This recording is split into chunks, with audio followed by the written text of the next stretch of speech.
Independent films have helped pave the way for the TV and movie industry for years, by innovating and taking risks without the big corporate overlords kicking down the writers anytime they have an idea that doesn't look like a Disney movie, which has allowed for creators to make some of the best stories to ever grace our screens, and the same goes for comics. The independent comics of the world are some of the best I've ever read, and are the reason I even got into comics in the first place. The creative freedom the independent writers have is why anytime you pick up an independent book, it's a gamble if you're getting the greatest story ever told, or the other option, and Image Comics is the biggest publisher to thank for that.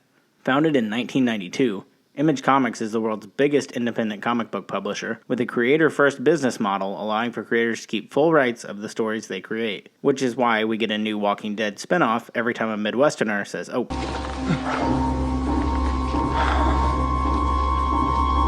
What? And why am I telling you this? Because Image is responsible for some of the biggest franchises in both movie and comic history. Other than The Walking Dead, Image has published a whole slew of other widely well-known series, like Savage Dragon, Saga, Invincible. Image is a goldmine for incredible independent comics. And one of Image's most well-known founding members, longtime Spider-Man writer and creator of Venom, Todd McFarlane, used this model to create an empire, starting with the longest-running independent comic in the world, Spawn. Launching in May of 1992, Spawn quickly became a massive success, and even helped spawn McFarlane's other venture in the toy-making industry with his company, McFarlane Toys, which makes some of the highest quality figures and even uses Spawn as the logo. Spawn also has a myriad of different versions, cameos, spin-offs, toys, and even landed an animated series, a movie, and multiple video game adaptations. The Spawn series follows CIA operative Al Simmons after his death, when he is returned to Earth as the Hellspawn to lead the armies of Hell and wage war against Heaven. But he spends most of his early adventures fighting street-level thugs and living in a back-alley homeless community. I'm a sucker for stories based in religion. As a raised Christian boy that wasn't allowed to watch Harry Potter as a child due to the lack of Jesus, stories that take everything Bible Man and the Talking Vegetables taught me about Jesus and throws it out the window usually catches my interest, which is probably the reason I absolutely adore series like Preacher and Lucifer. Spawn also carries a very horror-ish tone, which happens to be another genre I enjoy almost as much as superheroes. So why wouldn't I love a series that throws superheroes into that mix as well? And why wouldn't I love a movie based off such a series like Spawn?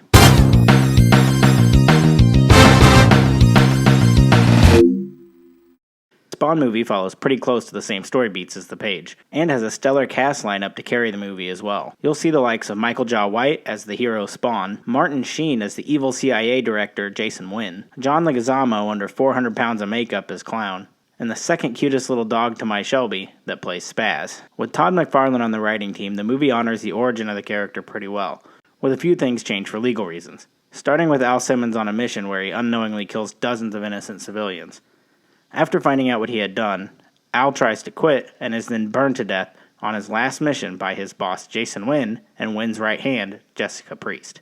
Al then wakes up 5 years later as the Hellspawn, with his memory fragmented after making a deal with Malboja, which is this series' name for the devil, to lead the armies of Hell in return for seeing his wife Wanda again. And I guess also for a flannel shirt that he is now inexplicably wearing after dying in a combat vest.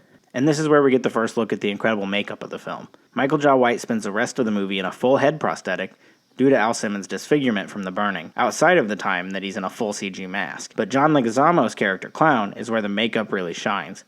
Leguizamo spent 2 hours every day on set to get into a full prosthetic head and fat suit, and he had to squat in every single shot to hit Clown's 4-foot height.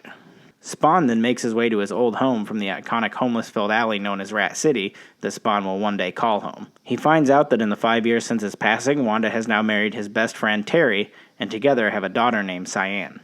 From here, Clown takes Al to his own grave and explains his past. This is where he'll get his armor for the first time. During this time, Wynn shows Jessica his top secret files on a burnable DVD labeled Special Ops, which is very similar to the way I like to hide my secrets.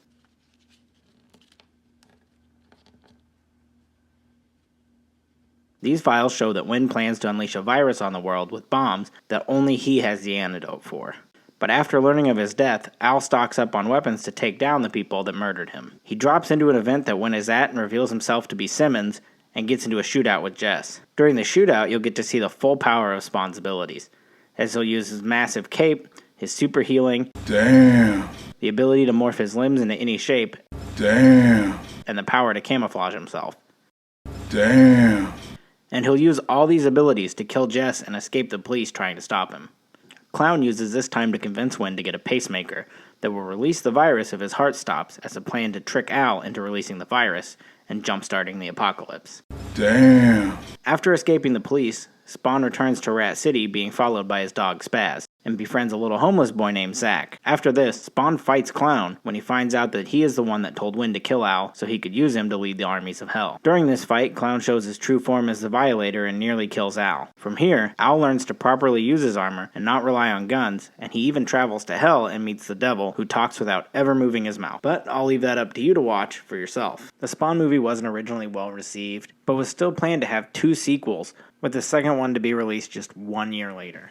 Unfortunately, the second movie has been in development hell ever since, with a new movie reboot planned with Jamie Foxx to play Al Simmons to take its place.